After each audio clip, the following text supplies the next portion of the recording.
Traders, how you doing? And welcome back to the channel. In today's video, we're going to be doing another trade review on Pound Aussie short I took in early October. I think it was around the 8th of October.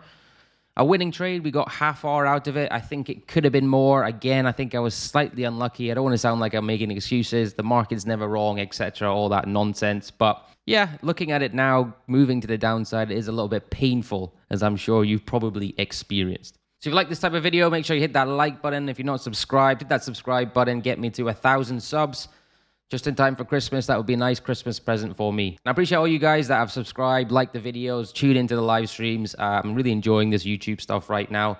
So yeah, thank you for that. Let's get into the video. Okay, so I'll go through the setup first, and then we'll talk about higher time frame confluence and basically why I like the trade. So the setup came on this 4 hour. So it was a 4 hour breakout trade in this section here. We got a slight head and shoulders on this 4 hour chart, specifically really this V reversal and a nice corrective pattern before a breakout to the downside. Now within our correctives, because remember the most important part of a breakout is just prior to a break. So the basing structure here is great.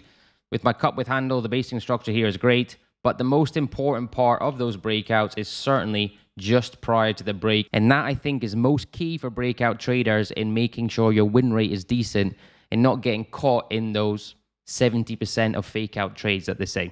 So if you notice in this corrective pattern, we've got a few wicks to the upside on that 20 period, which again, firstly is a bearish indicator. So buyers are trying to push this up. They're failing multiple times. Buyers trying to push it up here, failed. Push it up here, failed. Push it up here, failed. We end up coming into this corrective pattern, which lasts 4, 8, 12, 16, 20, 24, 28 hours before breaking to the downside. Now, within that corrective pattern, we've got some higher volume coming in to these bearish candles. So I know I like lowering volume during this accumulation phase or a corrective phase prior to the break. But if we get higher volume on bars that are seen as technically bearish, as these hammer bars or inverted hammer bars are, I don't mind that. We're getting lower volume as well, and then an uptick of volume before that decent or nice breakthrough on this 4 hour chart. So the breakthrough is here, stop loss above here. So before we go into what happened, let's talk about the higher time frame confluence, because if you watch my videos a few times, you'll know how much I bang on about that because I think it's so important. So on this daily chart, if we look at where we've come from, the trade was taken basically around this section here. So we've come from a decent move to the upside on Pound Aussie. We had a nice complex corrective and push on. Nice naked trade there if you trade naked Forex. Decent inverted hammer. Movement to the downside. That's actually a nice naked Forex trade. Anyway. So a nice complex corrective. Pound Aussie at this point in time looked quite good for movement to the upside.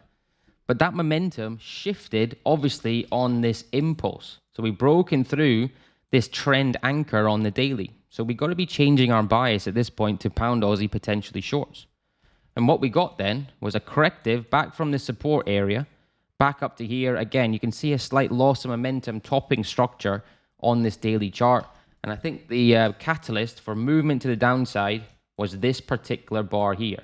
Quite a bearish bar, and price started to move down, crossed underneath that 20, creating at this point in time was our support zone on that 4 hour, i.e. just here.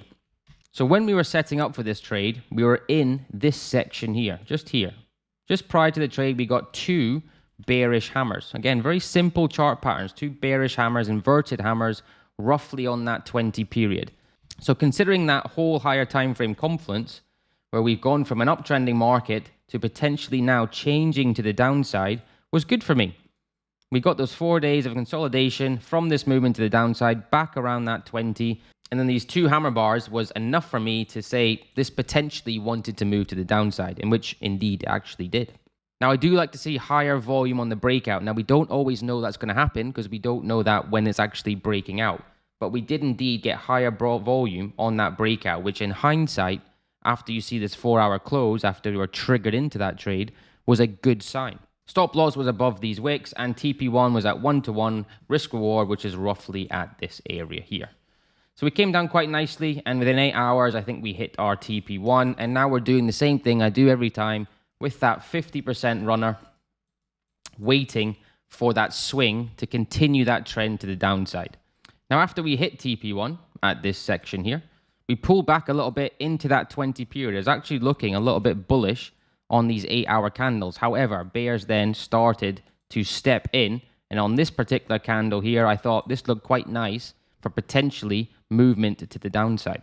And that's exactly what it did. Notice how price is respecting that simple 20 as we continue down. A few wicks to the upside, a few inverted hammers, and then we broke through these lows.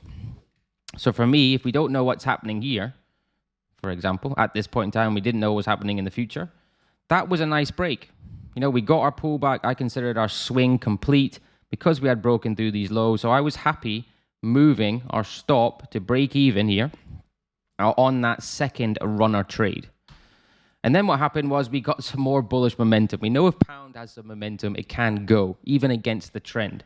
So we pushed up here, created what was possibly a head and shoulders pattern. So again, our stop was roughly around this area.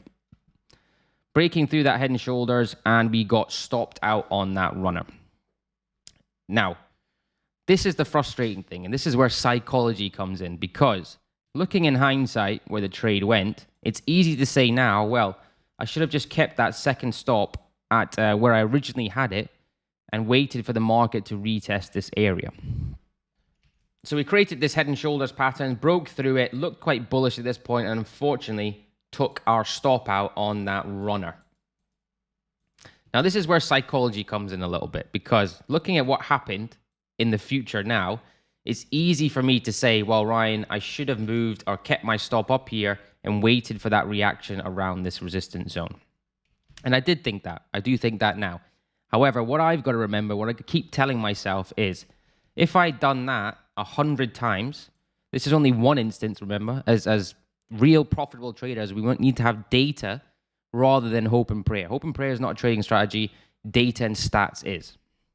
And if I did that 100 times, how many would come up and hit my stop? Because this price action looked pretty bullish at this point in time. So the trade got stopped out here for 0.5R. The second trade was obviously break even.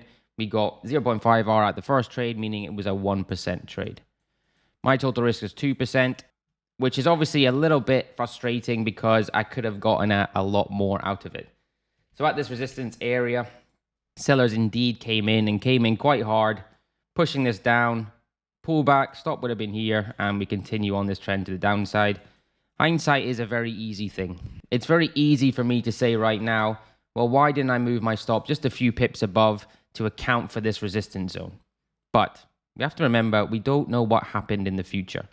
At this point in time, if we didn't see this bar or anything here, price action actually looked pretty bullish.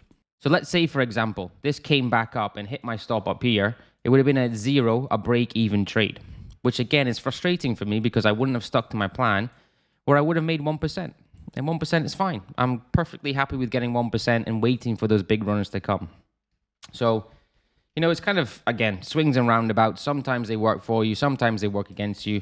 The good thing is the premise was there. The trade was right. And another day, in another month, we wouldn't have got stopped out there and captured, you know, all of these gains that we're seeing right now. So, Pound Aussie, a 1% trade. I'll take it. A little bit frustrating, as you're probably aware. I'm sure you've experienced this type of thing where you get stopped out and it goes in your direction. But at least we got the trade direction right. We got the premise of the trade right. Our analysis was correct. We just unfortunately got pipped out. And sometimes that happens. Next time, hopefully, if we continue to do the same things, it's not going to happen next time and we'll make more money and capture all these gains. Right, guys, if you enjoyed that video, make sure you hit that like button. If you're interested in joining the RTFX website and Discord, the links for that are down below. Come and join our community, take the trades that we are taking, and level up your trading. Links down below. Cheers, guys. Trade safe. Peace.